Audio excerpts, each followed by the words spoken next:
The Wege Foundation Speaker Series is hosted today by the Community Sustainability Partnership. We're a community that has come together to work toward a sustainable future for our children's children. And through the generosity of the Wege Foundation Speaker Series, we're able to showcase practitioners and leaders of sustainability. It is today our great honor to welcome His Worship Mayor David Miller from the City of Toronto. Re-elected in 2006 to his second term, Mayor Miller's mandate is to make Toronto a city of prosperity, opportunity, and livability for all residents. Through Mayor Miller's leadership and numerous achievements, the citizens of Toronto have renewed civic pride and a sense of responsibility and community. Today, Mayor Miller will share ideas, best practices, and I hope challenge us to not only look to the future, but to continue to drive toward a sustainable future.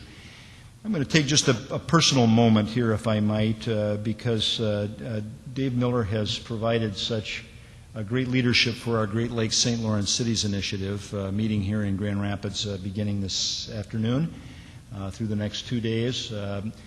His energy and drive have increased the membership, have developed a level of enthusiasm in that organization that we have all come to appreciate. Most importantly to me, Grand Rapids, about a year ago, decided that we might compete. That's not the right word exactly. We might apply to be designated as by the United Nations University as a Center for Excellence, Center for Expertise in Education for Sustainability. And we looked around to see where the models were, and we found that there was only one city in the North American continent that was a regional center for expertise, and that was Toronto. So I called Mayor Miller, and he was not only encouraging of me, but turned his staff, who had been involved in their own application, over to work with my staff. And the result of that was that in January of this year, the city of Grand Rapids was designated as the first U.S. city, and to date, the only U.S. city, to be recognized by the United Nations as a Center for Expertise in Sustainability. Thank you, Mayor Miller, for that.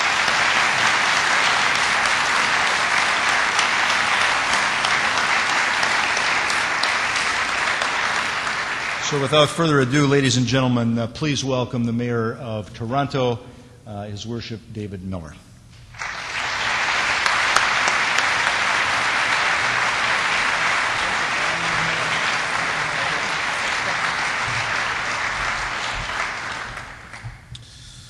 Thank you, Mayor Hartwell, for your very gracious introductions. And although the City of Toronto was glad to give a bit of advice, Grand Rapids earned that designation because of its excellent work, and I think the applause here spoke to how proud the residents of Grand Rapids are of your work, and thank you very, very, very much. I'd like to thank everyone for being here today.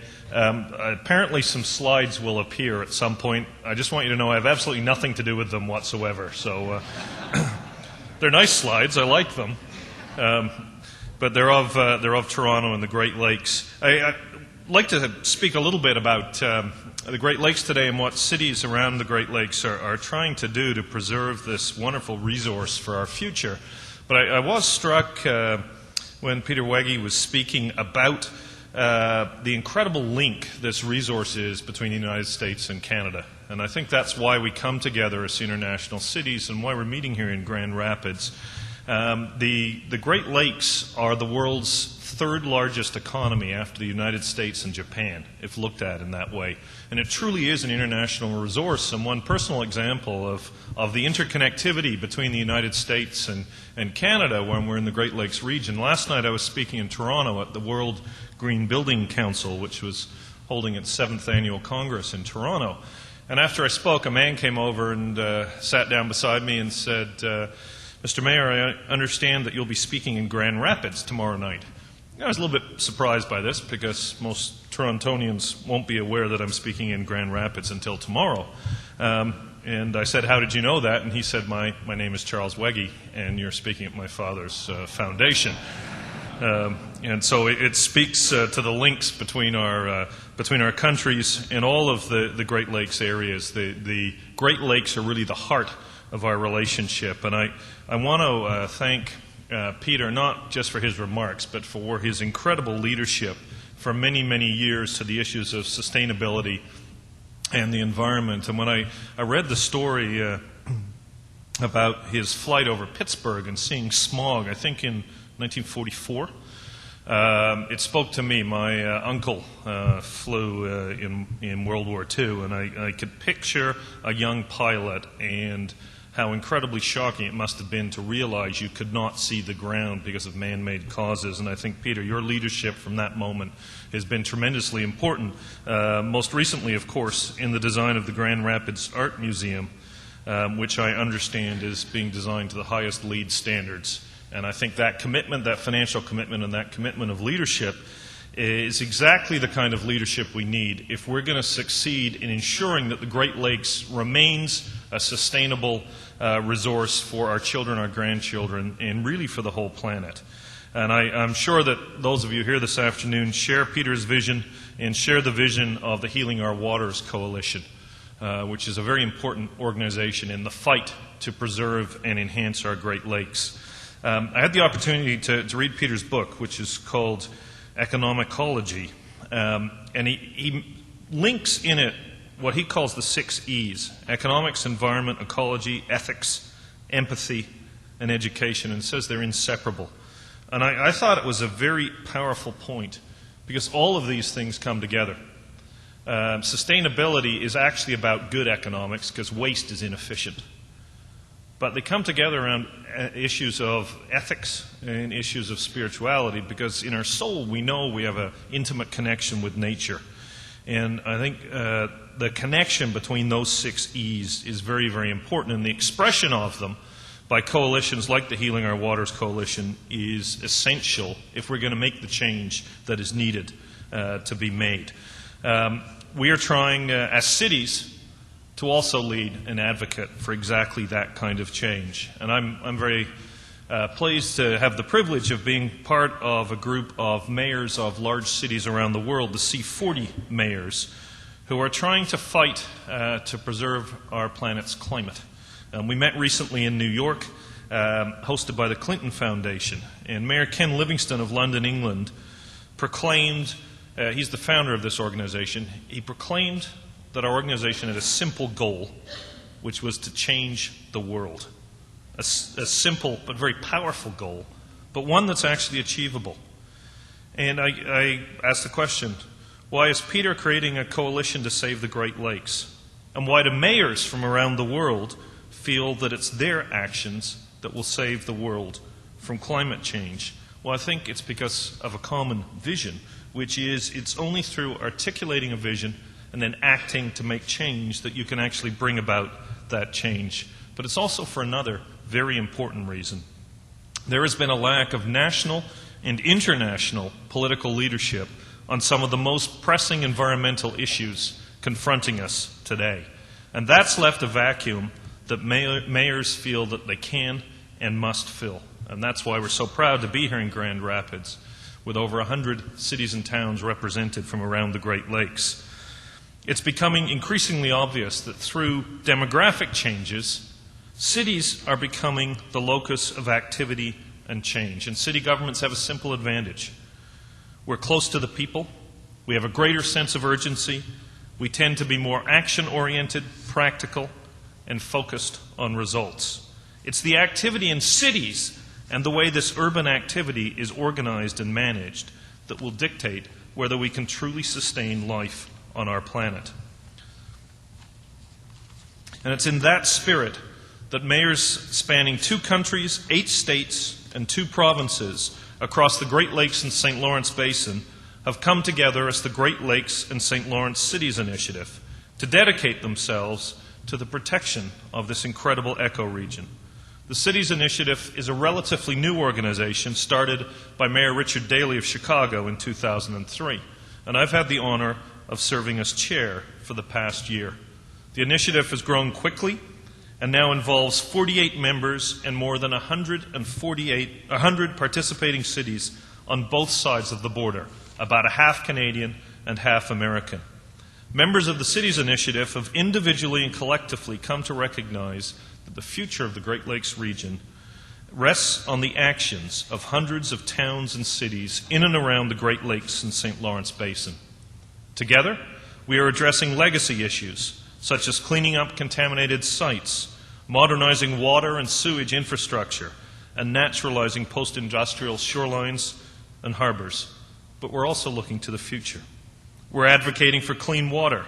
We're actively involved in discussions related to the review of the binational Great Lakes Water Quality Agreement, the Great Lakes Regional Collaboration on the U.S. side, in partnership with all stakeholders, including First Nations and tribes, and with the Canada-Ontario Agreement north of the border. We're involved in promoting water conservation. The Great Lakes and St. Lawrence Cities Initiative has challenged our member cities to adopt a 15% water consumption reduction target.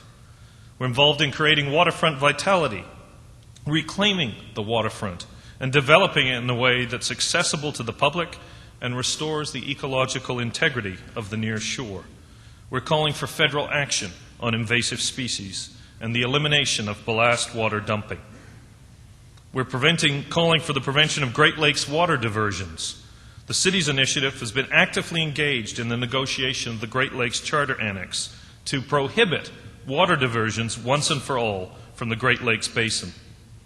We're working to reduce greenhouse gas emissions that contribute to climate change by adopting more sustainable land use planning practices, reducing our energy consumption, and promoting green infrastructure, such as green roofs.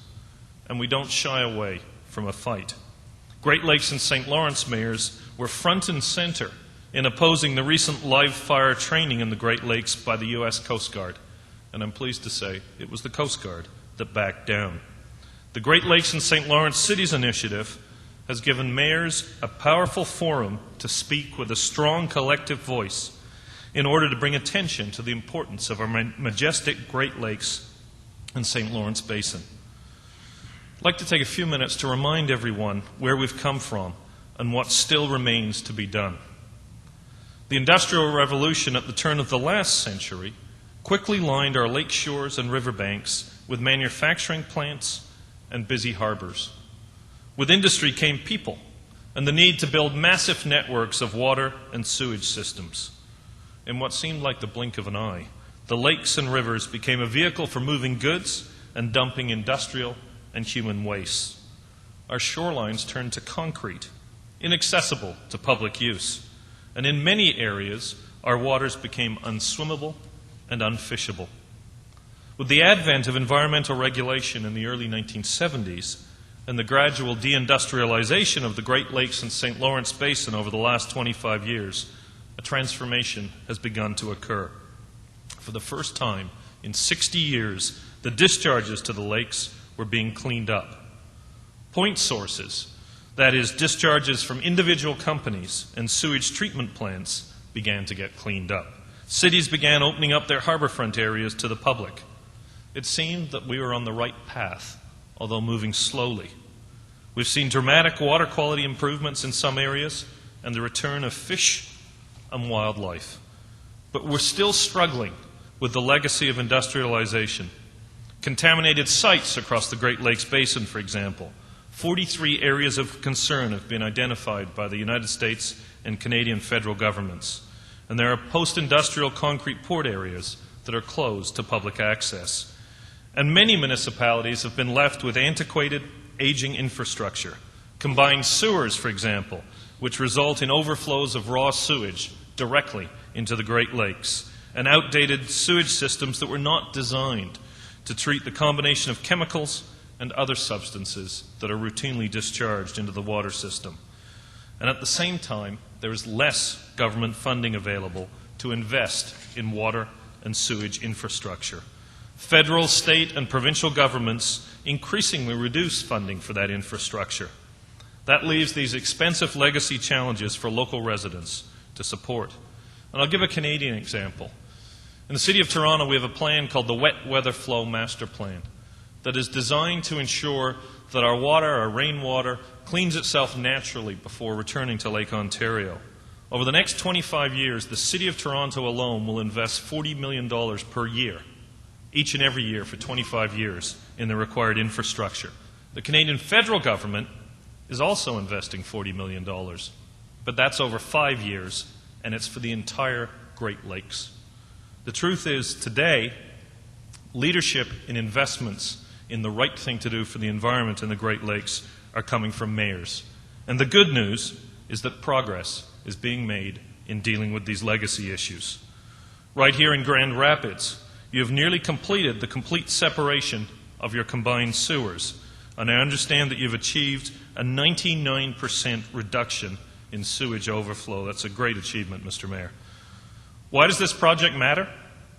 Mayor Hartwell tells me that the fish have returned to the Grand River. A spectacular fall salmon run and a spring steelhead run make downtown fishing productive again. In another of our member cities, Thunder Bay, Ontario, they are putting the finishing touches on a new sewage system that replaces chlorine disinfection of sewage with an ultraviolet light disinfection system, returning water to the river in a cleaner, purer state than the water running into the river. And in Goderich, Ontario, with a tax base of only 7,500 residents and a few businesses, the municipal leadership took it upon itself to buy the port with the support of the community and have made the area open and accessible to the public. These projects take vision. They take leadership, and they sometimes take many millions of dollars. But they're gradually completing the transition that is needed in our cities following the 20th century industrial revolution. As we move into the 21st century, a new wave of complex challenges to the lakes and the St. Lawrence is being recognized.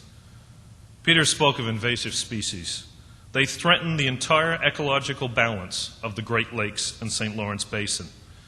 And I think it's fair to say that the level of exasperation across the basin on federal inaction on invasive species has hit a boiling point. And that's why organizations like Healing Our Waters have advocated a moratorium on ocean ships entering the Great Lakes. We know that zebra mussels cost our two countries billions of dollars, and yet decisive action is not being taken federally to control the introduction of invasive species through ballast water and sediment. And I've experienced this myself. I was in Georgian Bay last weekend. Reeve Ketchum is here, hosted by a generous friend. And when I went out to swim, he said, "Don't put your feet down on the bottom of Georgian Bay because the zebra mussels will slice them like a knife." Now, if it were only people's feet that were the problem, it would be one thing. But the zebra mussels have threatened an entire ecological system, and they're so prevalent that you can't swim from a cottage without thinking about the zebra mussel. It's time for action. And it's not just a municipal issue, but cities are beginning to explore what they can do by introducing ordinances banning the introduction of certain species of fish into their waters, but much more needs to be done, particularly at the federal level. We also need to act on shore degradation and habitat destruction. This is an issue that urgently needs our attention. In 2005, a group of eminent scientists sounded the alarm in a research paper that concluded that the areas of the near shore of the lakes were nearing ecological collapse due to agricultural and urban runoff.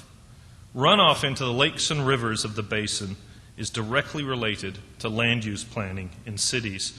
And unfortunately, with development applications often assessed on a case-by-case basis, the bigger picture is sometimes lost.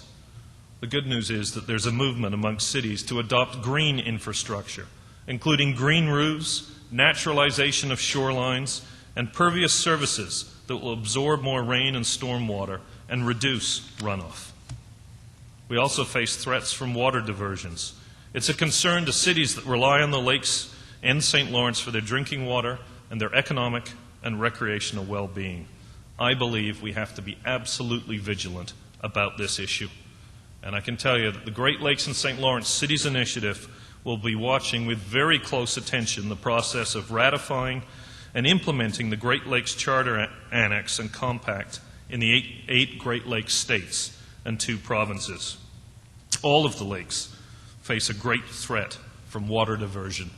And it's a little-known fact that only 1% of the water in the Great Lakes is renewed annually. 99% has been there since the Ice Age. It's really like a great, huge oil reservoir. And once we start dipping into that 99%, it will be gone forever. And the idea in some places that the Great Lakes are a huge body of water that can be exploited is simply wrong, and we all must remain vigilant against that threat. And finally, we all face a threat resulting from climate change. The impact of climate change on the Great Lakes and the St. Lawrence could be devastating. We don't generally think of ourselves as being short of water in the Great Lakes area, but the combination of extreme drought and accelerated evaporation of the Great Lakes and the St. Lawrence, if unchecked, will cause havoc with shipping, with drinking water and wastewater infrastructure, and could have a potentially devastating effect on our commercial and recreational fisheries. And that's why fighting climate change must be a Great Lakes and St. Lawrence priority. Cities need to be conscious of reducing electrical power demand and finding better ways to produce energy. We can't continue to rely on coal-powered electricity, and we need support from other governments to invest in measures that fight climate change, like increasing financing of public transit. Anything that can be done to cool down our cities and the broader Great Lakes and St. Lawrence Basin must be made a priority. Cities like Chicago, Montreal, and I'm proud to say my own city of Toronto, just to name a few, are showing leadership in addressing climate change. And leadership is what matters. Because at the same time that we are confronting these complex challenges, there's been a loss of momentum on binational collaboration as compared to the heyday of the Great Lakes Water Quality Agreement in the 1970s and 1980s. There was a welcome burst of energy at the state and provincial level with the looming threat of water diversions with the agreement called the Charter Annex and Agreement. In the face of the challenges and the relative inaction of other governments, civic leaders like Mayor Hartwell are saying the future of the Great Lakes hinges on the cities. It's up to the cities to save the world. It's this vision and energy of the mayors that will ensure that actions happen to address the threats that face our greatest resource. As we continue to show leadership at the local level, we have a unique opportunity over the next few years to push other governments to turn their attention back to the Great Lakes and St. Lawrence. In the United States, you have a new Congress with some Great Lakes congressional representatives in influential positions. You also have the unusual possibility of having 2, maybe 3 presidential candidates from a Great Lakes state, and that's in no way meant to indicate a preference on my part. Canadian intervenes in U.S. election. But it does create an interesting opportunity for all of us in our advocacy efforts. And in Canada, for our part, minority governments are in fashion at the moment, federally and in Quebec, and there's an election in Ontario this fall. And we all know that minority governments are forced to act and are responsive to public pressure. And there's the important decision pending over whether the Great Lakes Water Quality Agreement should be revised. The city's initiative and Great Lakes stakeholders will continue to push our national governments to modernize this agreement and to devote the kind of investment that is needed to address some of the challenges that I've referred to today. If we combine these opportunities and the leadership of the mayors represented here this week with the great work of visionaries like Peter Wege and the Foundation, leadership from cities and mayors like Mayor Hartwell, who said, George, you said that you take personal responsibility for the quality of the Great Lakes, and we're taking that very seriously. And if you combine that with pressure and activism from coalitions like Heal Our Waters and the engagement of the business community, academia, labor, the public, and our First Nations people, I believe there's plenty of reason to be optimistic and to be confident in the future health and well-being of the Great Lakes and St. Lawrence ecoregion. I believe we know what the challenges are, and we know what needs to be done to face them. In Peter's book, at the back, he quotes Goethe, who says this: "Whatever you can do or dream you can do, begin it. Boldness has genius, power, and magic in it. Begin it now. I believe we know what needs to be done on the Great Lakes. Our knowledge has genius, power, and magic in it. I think we just need to begin it now, and with your help, we will. Thank you very much.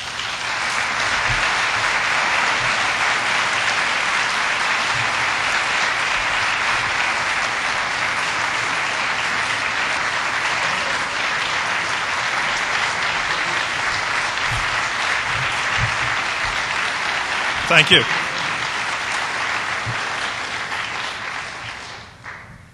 Thanks for that gracious response. I'm instructed by the mayor to take questions.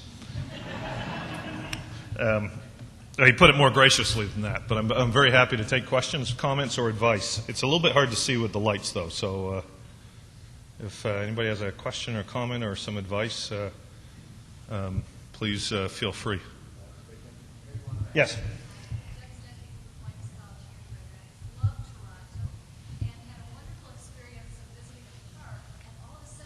Deb, here, start again. Start again. We've got a little microphone here. Second time today I get to use a mic. Wow.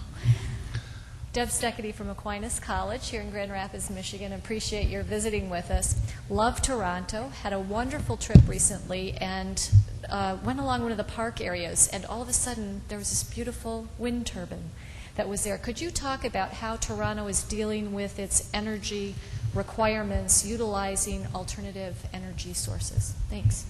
Yeah, I'd be delighted to. We have a climate change, clean air, and energy reduction plan, which is a long, complicated title. It's called Changes in the Air, and it's going to City Council next Monday for approval. And what we're trying to do is address the energy challenge and fight climate change through a whole range of initiatives. One thing alone doesn't work. And what you were talking about is Exhibition Place, which is the place where industrial exhibitions used to be held in Toronto, which was always where new technology was showcased. It's going to be a net zero consumer of energy by 2010.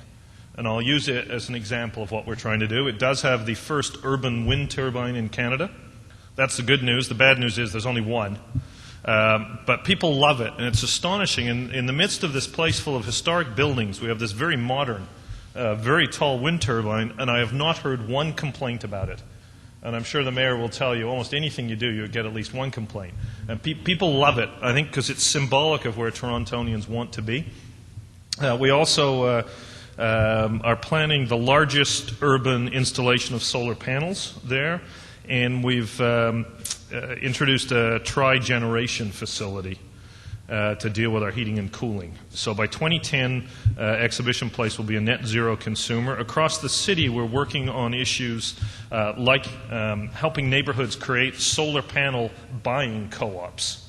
And it's quite an astonishing thing. I don't know how it works in Michigan. I'm sorry, but in Ontario, if you generate electricity through a solar panel, you're allowed to sell back into the grid at about 40 cents per kilowatt hour, which is less than what it costs to run a solar panel. So the province hasn't got it quite right, but people are prepared to do it anyway because they want to do the right thing. So we're helping groups of neighbors come together to produce those co-ops and install the solar panels. In my own neighborhood, our small businesses have installed their own solar panels on Bloor Street West. Today we're announcing that Toronto, well, I'm not, but people in Toronto are announcing that we're going to be an LED city. And the small businesses are working with LED light manufacturers to change all of their lighting to LEDs. And by using a variety of initiatives like that, we believe we can significantly reduce the consumption of electricity in Toronto and therefore reduce our reliance on fossil fuels and very positively affect the climate. There's some other initiatives. I urge you to go on our city website and look at Changes in the Air. It's a very, very exciting plan. Yes, sir. Mr. Mayor, here in the middle. Dave Bulkowski from Disability Advocates and Faith in Motion. Can you talk about the public transportation system and your plans for the future? great things happening in Toronto, but at the same time seems a lot of sprawl along the lake and to the north, and just what you're doing to balance the transportation system out. You're right about the sprawl. Toronto, the Toronto region now is about 5.2 million.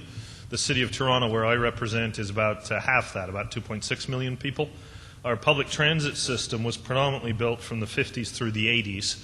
It's an excellent public transit system, subway, streetcar, bus, but it really serves well a city of about 1.5 million. So my strategy, we've produced a plan, it's called Transit City. I happen to have the button on today, is to produce a network of light rail transit streetcars throughout the city of Toronto.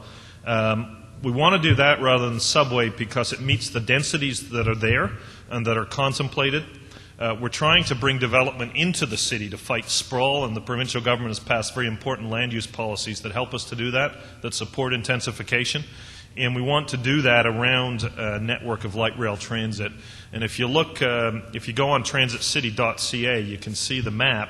It looks like London, England transposed to Toronto, except it's light rail rather than subway predominantly. The provincial government just announced the funding for 2/3 of it. I have a proposal going to council on Monday to increase taxes to pay for our share of it. As you might imagine, that is a rather remarkably controversial step. So we'll see how that goes. But that's what we're trying to do. And it's based on the theory that if you live together in a dense urban area, you can actually significantly minimize your environmental footprint, subject to certain things like proper green building standards, proper parks, proper water treatment. But you can only do that if you're built around medium to high densities and around a great public transit system. That's what we're trying to do.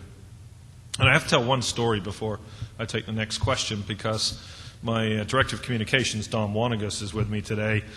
Don, for those of you who aren't from Canada, had a long career in writing for newspapers in Edmonton, Calgary, and Toronto, a very esteemed journalist. Told me on the way here that I think his first job, Don, was selling steel case furniture. So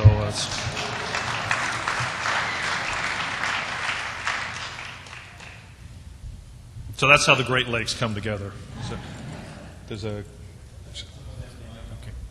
Okay, whoever has the mic has the floor. You get next, okay. I was very proud when I bought my first Toyota hybrid several years ago. I drove into the Wege Foundation, and there was 4 or 5 of them. This man not only speaks but lives the life. Toronto, what is their posture on hybrid vehicles, both cars and trucks? Thank you. We have a green fleet strategy. My mayoral vehicle is a Toyota Prius. My predecessor had a Lincoln. When I was first elected in November of 2003, I arranged for the Prius. We had something going on in Canada at the time called the 1-ton challenge, in which each person was challenged to lower his emissions by a ton. I lowered mine by a ton that first year just from changing from a Lincoln to a Prius.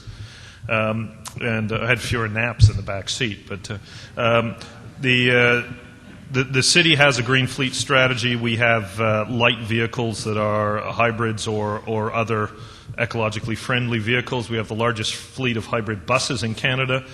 We are one of the transit properties that helped really push for the creation of hybrid low-floor buses that combine accessibility with environmental goals. We're also piloting 12, I think, plug-in hybrids this year. We have a year-long pilot project, and there's a Canadian company that, unfortunately, in the duration of this pilot, got taken over by an American company, which may be good for the economy in Boston, but we were a bit disappointed. But anyway, they came up with a new technology to put in a bigger battery in hybrids. And in testing, they were doing about 100 miles to the gallon in city driving. It's extraordinary, and I've forgotten the exact figures, but you plug it in overnight, you can go a very long way just on the battery. So we believe we're quite advanced, and the great thing about all of that is, in the end, it doesn't cost any more. We've even got a hybrid garbage packer that we're testing to see if the fleet can go hybrid. So we've taken it seriously. We've put our money where our advocacy is, but because of the lower fuel consumption, we're very quickly at the point where the vehicles pay for themselves. Not quite always yet, but we're getting close. Whoever Okay. has the mic, go ahead. Barbara Cote. I'm a resident at Lakeshore and live in Holland, and a nurse. And I was watching Bill Moyer, and he had a special program about all the toxins built up in a person's body during a lifetime and what the exposure increase has been for our children. And it really made me think, especially with the explosion of the bottled water industry and the impact that has on our lakes, but also that it shows that people are very suspicious of clean air and clean water and clean food supply.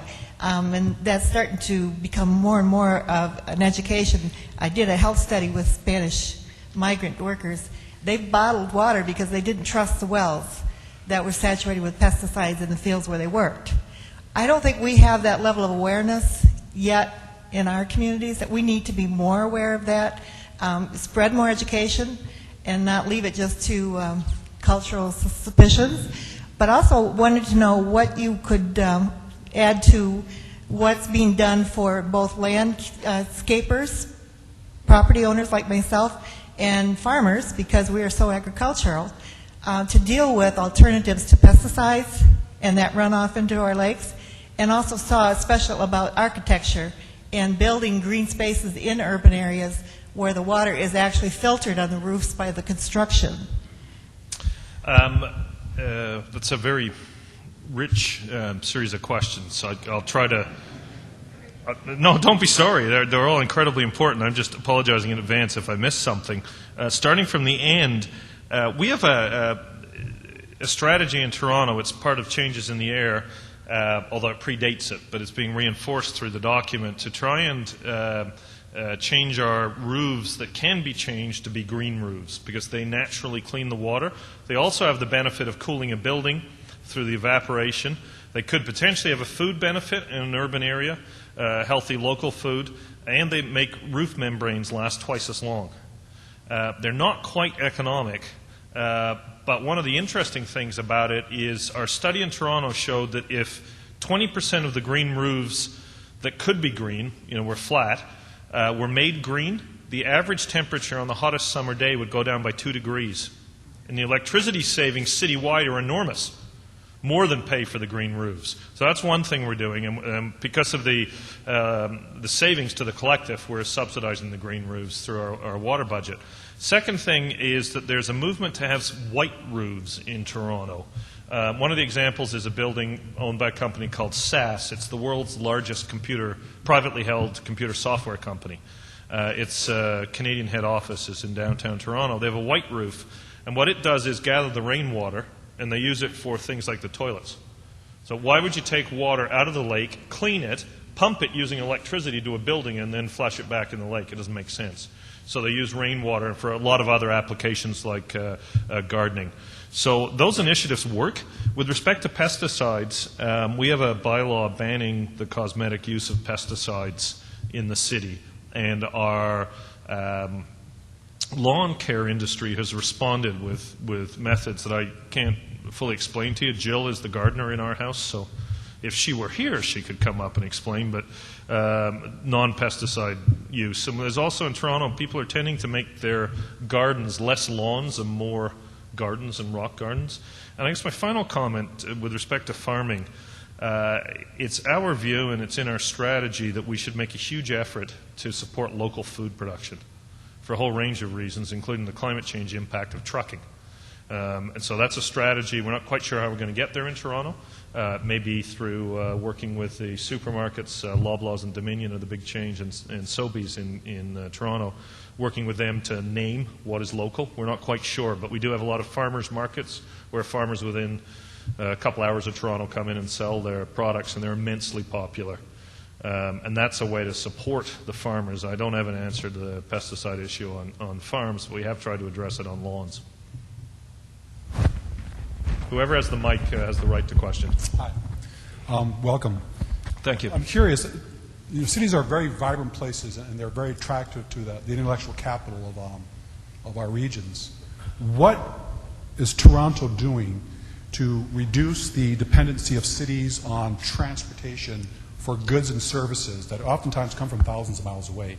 And how are you collaborating with First Nations peoples, agricultural, wood products, all the things that cities, because we're great consumers of these goods. Yes. Are you taking any initiatives to reduce or to increase the development of the materials, the physical world that we use in the city, bringing those in local? Are you doing anything innovative in that area? We are around food, and I agree with your point. We don't have all the answers on this one yet, to be fair, but it's a point we agree with. We have a very large Aboriginal community in Toronto of about 70 to 80,000 people, which is very active and partners very closely with the city on a whole range of issues, from the arts to business to housing, a number of issues. And we listen closely to the advice we get. The one area we have focused is food, because in correlation with the urban sprawl that Toronto's experienced over the past 30 years, we've been paving over a lot of farmland. And from my perspective, it doesn't make sense to pave over literally what is happening today outside Toronto. They're paving over strawberry farms and then importing strawberries from Mexico. And it really doesn't make any sense from an environmental perspective. So we're focused on food. We're open to other thinking, particularly around the use of natural, locally grown materials. And we have done some innovative things with recycling. We have a boardwalk in my neighborhood, Sunnyside Beach, for those of you who know Toronto, which is entirely made out of material made from recycled pop bottles. And it actually lasts longer than wood, and it's terrific. It's a bit brittle. But we've done some of that kind of work, but we're open to other ideas. We've recognized and named the problem, but haven't found entire solutions yet. Phil Johnson with Enviro Products International. You have a beautiful city, and in reference to recycling, we see it in the press all the time with a lot of trucks coming to southern Michigan.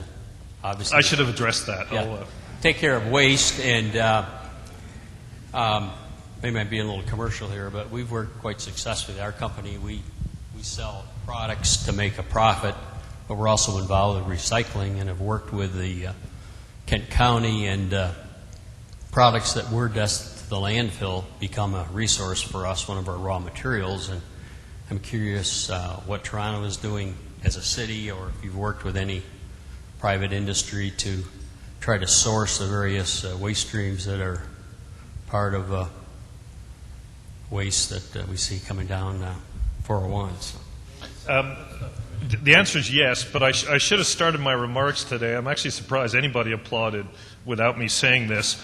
Toronto will be entirely out of Michigan by 2010. Completely, we will not be sending any more of the City of Toronto's garbage to Michigan by 2010. That was really all I needed to say today, wasn't it? We have we've been working on a number of strategies, but our most recent past council a month ago, it's called Getting to 70%. Our goal is to reach 70% diversion from landfill by 2010, which is one of the reasons we're able to get out. Another is we acquired a landfill, which is not in Michigan. And just to be clear, it's in Ontario. And we're very focused on recycling, reuse. We're very focused on environmental issues. And if I could just broaden the answer a bit to go beyond garbage, first of all, for a city of 2.6 million to reach 70% diversion would be extraordinary. It's a very aggressive target. In single-family homes, we're almost at 60% now. Our big challenge has been apartment buildings. So we believe we can do it. But in Toronto, an extraordinary thing is happening, and I think your business is sort of part of the same thing. Businesses are now getting ahead of government in what they're doing for the environment. Our latest office building, we have a voluntary green building code in Toronto that we intend to make mandatory. But our latest office building, the TELUS building, it's being built downtown beside the Air Canada Centre, voluntarily is the highest LEED standard. And I asked them why, and they said our tenants are demanding it. We have to be. And there are green businesses of all kinds in Toronto. There's a business called Zero Footprint, which does a number of things. One of them is sell carbon credits, carbon offsets, and plant trees with the money. One of our leading builders, Tridel, has built an entirely green condominium down to the carpet, which doesn't emit noxious fumes for health reasons. And that all started because the owner's daughter married an environmentalist. And he said, this is true, and said, maybe I shouldn't be telling this story, but anyway, his name's Leo Del Zotto, and his son-in-law said, what are you doing? And so he called everybody together, and the son-in-law said, here's some things that could be done, and he created a market. He is such a big builder that he created a market for the products he needed to build an entirely green condominium. Another builder, Minto's, done the same thing. And there's an extraordinary energy. The entrepreneurial energy has been unleashed on these kinds of issues. And I think that speaks to our waste stream as well. I grew up in a small village in England as a young boy. It was a farming community. My mom was the teacher. On one side of our house was an egg farm. On the other side was a milk farm. And across the street was the church. We had a shop, a blacksmith, and 2 pubs. That's the kind of place it was, 2 pubs. Which allowed 8-year-old boys to buy ginger beer, which is non-alcoholic. But you could go in. In that community in the 60s, nothing was wasted. Nothing whatsoever was wasted. People were very frugal. They reused things. And what I see happening in the big context is that industry and entrepreneurs have learned to start to reuse, companies like yours. And in Toronto, one of the things we're going to try to do is bring them together so that we can increase their ability to do that. I think it's tremendous. I'm very optimistic. I think it's tremendous possibilities. It's a long answer to your question, but I did want to make the point that we'll be out of Michigan by 2010. So.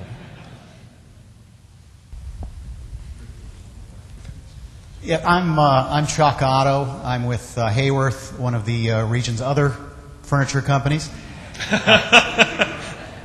And I was wondering what Toronto has done to communicate its sustainability initiatives and goals, and I mean it could be something as simple as billboards or TV advertising or whatever.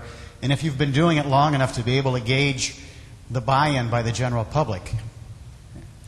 The public's ahead of us in Toronto's context, and I think they are in other places as well. The public gets it. You know, people in a farming community understand sustainability intuitively, I believe, for example. We've been doing general communications with respect to our sustainability agenda, but I guess a couple of targeted answers. First of all, we have some specific advertising about water. We have a great billboard that's up in the bus shelters with a fish holding its nose and walking out of Lake Ontario, and it's telling you not to dump paint down the toilet or something. I've forgotten what it's telling you not to do, but I remember the fish. That kind of advertising seems to have had a pretty good impact. We're also, I think the best way to judge in Toronto's context what people want to do is something called our Green Bin program. And Mr. Mayor, I don't know if you do this here. We separate our wet waste from our dry. So at your house, you have to take the old food scraps, the things that would be, in my village in England, you would have composted in the backyard. We take it collectively. It's called a green bin. And when we brought it in, it was a little bit controversial. People didn't think anybody would do it. We weren't charging them. It was just voluntary. And in the first month, 95% of the people in the pilot project area, which is one of the most conservative areas in our city, participated. And it's extraordinary. Citywide, we have way over. It's something like a 93 or 94% participation, purely voluntary. And that tells me that Torontonians are ahead of government because they're ready to do it. They didn't need to be charged. They just needed to be asked. And my final comment, we have a company called Bullfrog Power, which is a green energy provider. It costs you more. It costs you about 20% more to buy green energy from wind and other green sources. It's enormously successful. And it could only be successful if people wanted to pay more to do the right thing. And what builders like Tridel and Minto are telling me is that when they build a green building, they make huge amounts of money because people want to live in a green building. So that's why I say people are way ahead of us. People just need leadership and they need the knowledge of how to act. And I think that's what we're trying to provide, the knowledge of how to act and the leadership. And when they come together, it's immensely powerful. So thank you very much for all your questions and all your attention. It's appreciated.